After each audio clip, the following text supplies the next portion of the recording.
might be 2, I don't know yet. But Ramon Session has started at the point guard instead of Aaron Davis. Anthony Parker, I'm not sure as of right now if we'll start him or not. That'll probably be just before the game, before we know how he feels. Why are you?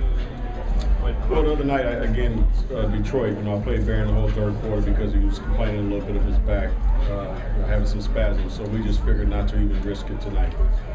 So he's not going to play? No. Semi's not playing either. You know what? I haven't checked with Max about that. I'm taking it that he's not. He said he's not. Okay, then. No, Semi's not playing. Smarto, no, he's out. If AP's going to play, he'll start. If he's going to play, he's going to start, yeah. Because I don't know how long the back would hold up.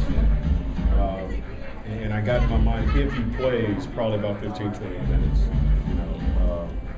We'll see after that. But I don't think he would play any more than that. Byron, I know we'll talk tomorrow probably more about wrapping up the season, but you've been happy with the way the team has fought over the last few weeks and what have you. Why didn't we see that all year, do you think? I don't know. I think we saw it at times. And again, I go back to, a lot of our guys are still trying to learn, progression of learning our offense, our defense. It took some guys longer than it takes other guys. And, even for some guys right now, it's just starting to click and starting to come together. Again, unfortunately for us, we wish that would have happened, a couple of months ago, but it didn't. And a lot of these young guys were put in a position where they wasn't real familiar with, because we had a lot of guys that were playing that probably wasn't going to play if we'd have been completely healthy. So we tried to throw them in the fire, basically, and try to make them learn as they go along instead of being able to learn a lot more at practice and not have to be put in that situation. But you know what, it is what it is, and I think a lot of the guys responded pretty good to it. And they battled for the most part all season long, and now you're just kind of seeing it, come to light, with all the things we've been talking about trying to do before the season even started. So, I'm very optimistic about that because of the fact that a lot of these young guys are starting to progress and get better as we, went on with the season. And hopefully, next year they'll be a lot farther along when we start. I was going to say, not that it wasn't an excuse this year necessarily, correct, but you can't even talk that way next year then. I mean, they've got to be beyond all. Especially with the guys that are going to be here. Yeah. Obviously, everybody in that locker room won't be here, but the guys who are here going into next year, no, there is no excuses. There's no excuses about learning offense, even though I tapered back a lot, especially when we start making trades, especially when the younger guys had to play. I tried to simplify the offense as much as possible, but in timeouts and things like that, where I would still add some of the Princeton offense in there, and we'll go back to some of that as well. But no, there won't be any excuses on the offensive end or the defensive end because now they've been in the system for a year, so I expect them to be able to pick it up a lot quicker and a lot sooner. There's a report today that the NBA may cancel Summer League this summer. Given where you guys are with a couple of draft picks, a lot of young guys, how damaging will that be if there is no Summer League for these guys?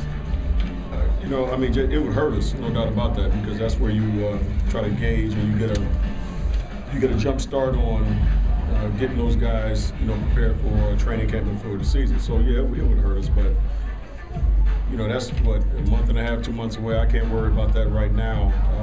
We'll deal with that when that time comes. But yeah, it would definitely hurt us. Villanueva got a 5-game suspension. Do you think that is appropriate? I don't know, how much does he make? We'll see how much that means he ends up losing. That might be a pretty good day. Might be a pretty good little chunk. I don't know. I think, I didn't know it was going to be that many games. But I guess the fact that you're, running towards the locker room and go in the locker room of the opposing team, obviously they're going to hit you pretty hard. I still don't understand what he was doing, but only Charlie knows. Did he actually go in that locker room? Yeah, from what I heard, that's what he did. I thought he tried to get in. I heard he got in. At least that's what I heard Jeff's report. I heard later that he got in. Yeah, see, I'm listening to Jeff. You're in trouble. You were saying back when you played, it was side out and let's go. Probably a couple technicals and that would be about it. That's about it. Yeah. First of all, they were hugging each other, it looked like to me. So, back in our day, they would have just, separated the guys, gave them each a technical foul, and said, all right, take the ball out of bounds, just continue to play. We did that when it was straight brawls, when it was fights. Take it out, let's play. Fight again. Yeah. The league has changed a little bit, obviously. Is there anything wrong with Byron? I mean, is he No, back? you know what? It was my decision. I talked to Byron about it this morning. I said, look, I just want to sit you. I don't want to risk the fact that over the last 2 or 3 games, your back has been, bothering you. You went out there and played, but you told me, you had some spasms. I didn't see the reason to risk it. With BD right now, set him down tonight, and we got to, get the program together to start his training and rehabilitation for his back and knee, so we can get ready for next year.